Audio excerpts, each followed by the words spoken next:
हाय, good morning. तर काल आपली सुट्टी पडल्यामुळं आज आपण डबल जॉगिंग करणार आहे.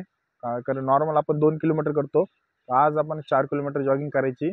आणि आज एक स्पेशल एक्सरसाइज आहे, ती तुम्हाला तरी आहे लेगची एक्सरसाइज आहे, स्पेशल एक्सरसाइज आहे, आज बघणार आहे आपण. तर ती आपण पहिली आपला शेड्यूल कंप्लीट करू, वॉर्मअप, स्ट्रेचिंग, जॉगिंग, मग नंतर आपण लास्टला ती एक्सरसाइज बघू. तर चला करू वॉर्मअप.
आपला वॉर्मअप आणि स्ट्रेचिंग कंप्लीट झालेली आहे. तर आता आपण जॉगिंग करणार आहे. जॉगिंग करायच्या आधी तुम्हाला तेच म्हणलं, स्ट्रेचिंग कंपल्सरी करायची कधी पण. आणि जॉगिंग करायची असली ना, स्लो सुरुवात करायची, हळूहळू हळूहळू. कारण की पाय तुमचे लॉक असते, ते हळूहळू एकदम तुम्ही स्टार्टिंगला जोरात घेताल तर ते पाय पेन होईल. त्याच्यामुळं नॉर्मल नॉर्मल सुरू करायची आधी, नाहीतर तुम्ही 100-200 मीटर आधी normal normal slow slow sprint मारून घ्या. तेवढं कसं पाय खुलते, त्याने मग तुम्हाला जॉगिंग करायला सोपे जाते. ही गोष्ट लक्षात ठेवा. तर चला आपण जॉगिंग करू आणि पुढचा वर्कआउट चालू करू.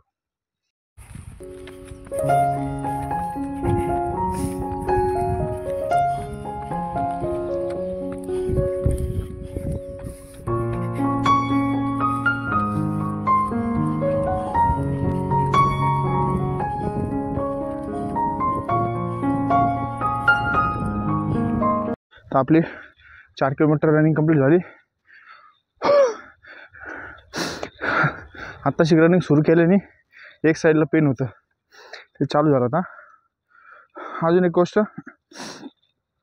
रनिंग करताना कधी पण आपण रनिंग करतो तो आपल्या मांड्या, ही मांडी जाम होती कधी पण. ह्याच्यानेच ज्या मांड्यात तुमची ताकद असली तर तुम्ही रनिंग चांगली करू शकता आणि तुमच्या स्टेप चांगल्या पडत्या. तर मग आता आपण मांडी कशी फ्री करायची ही एक्सरसाइज बघणार आहे, हॅमस्ट्रिंग म्हणते याला. तर आपण ह्याला जेवढं तुम्ही फ्री ठेवशाल, तेवढं तुम्ही ट्रेस करशाल, तेवढं तुम्हाला रनिंगमध्ये बेनिफिट होतो आणि तुमची रनिंग परफेक्ट होती. पाय तुमचे डगमत नाही रनिंग करताना. त्याच्यामुळं आज ती एक्सरसाइज करणार आहे आपण, हॅमस्ट्रिंग, ते पण दोरीच्या साहाय्याने. दोरी असती रोप आपली स्किपिंग मारायची, तिने आपण हॅमस्ट्रिंग स्ट्रेच करणार आहे. तर ती एक्सरसाइज बघू. आता आपण थोडं नॉर्मल वॉकिंग करू, तर बॉडी कूल डाऊन होती. त्याच्यानं आपण एक्सरसाइज जाऊ. चला.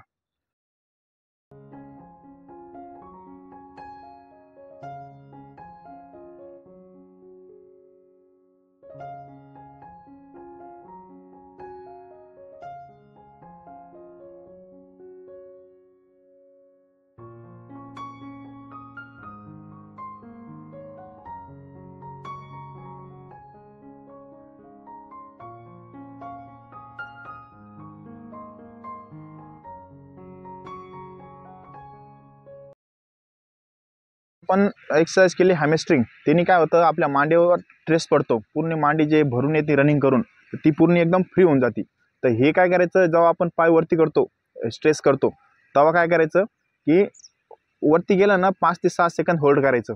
5 ते 6 होल्ड केलं ना, पूर्ण पाय पूर्ण ग्लुट्सपासून तर पायाच्या टोपर्यंत पूर्ण पाय फ्री होऊन जातो.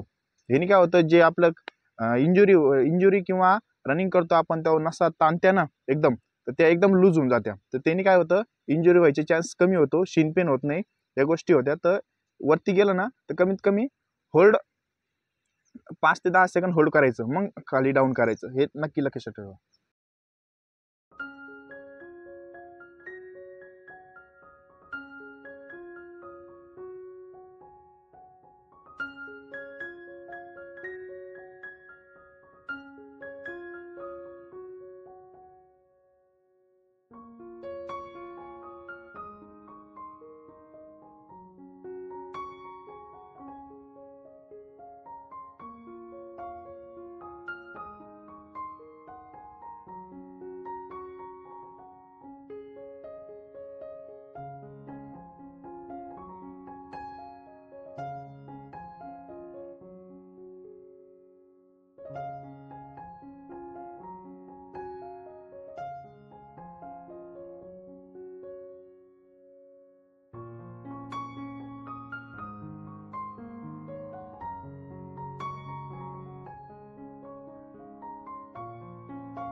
ची स्ट्रेचिंग एक्सरसाइज आणि एक्सरसाइज सगळी कंप्लीट झाली.